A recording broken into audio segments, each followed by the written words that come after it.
dukomeze dusoma mu gitabo amagambo igihumbi yagufasha gusigasira ubugingo bwawe. Igitabo nanditse uko nakirijwe n'ukwizera.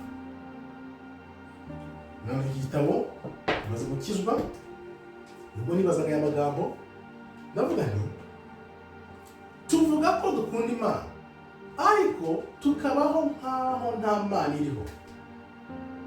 Aha ni igice cy'ubu dukurikira inzira z'isi, Imana inzira itubwira tukazeka.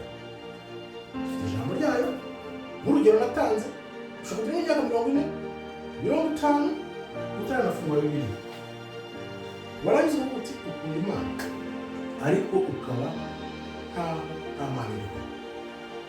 Ubuzima bwawe bawunyuzemo, ariko iyo ugize Imana ukakira agakiza ukamenya inzira z'Imana zikomereho. Kubw'ibyo abantu benshi bariho ku bwa satani, bakurikira inzira za satani, kuko tuzi ko iyi si yahawe satani. Ibibazo iyo bibaye nibwo twirukanka ku Mana tuvuga Mana ibi ni ibiki kuki bimbayeho. Igisubizo kiri mu ijambo. Ibyo bitubaho kuko tuba twakurikiye inzira z'isi ntidukurikire inzira z'Imana. Cyangwa ikibazo wibajije kuki biri kumbaho, igisubizo kirimo hano. Imana irakubwira ngo kora gutya, nukora gutya uzamererwa neza, nukora kuriya nibwo ibyo bibazo biza. Kubera rero kwa kubaho nta Mana iriho, niho ibyo bintu biba, kubera ko abantu batabimenye. Nk'uko Bibiliya bivuga, abantu banjye barimbuka kubera kutamenya. Kubera inzira z'Imana ziri mu ijambo ry'Imana twaziteye umugongo, ibyo bikaba kuko ntuwigeze ubisoma kumenya ibyo ari byo, ubyirinde. Iyo bibaye nibwo bakwibuka Imana. Imana yaduhaye ijambo ryayo kugira ngo tubimenye, turyandike mu mitima yacu no mu bwenge bwacu, bituyobore.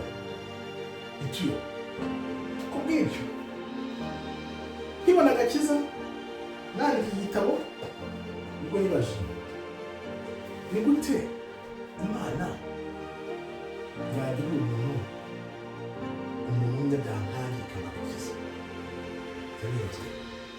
Ese ni ikihe kibazo nshobora kubaza Imana, cyangwa ni ikihe kibazo kimwe wabaza Imana ubonye ubwo buryo?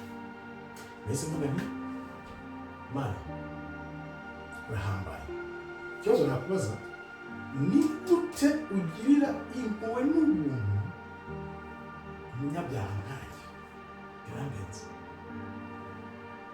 Icyo ni ikibazo nibaje, ndavuga nti Mana uraturenze gufata umuntu w'umunyabyaha mu nzira z'ubuyobe ukamukuramo ukamuha agakiza kawe.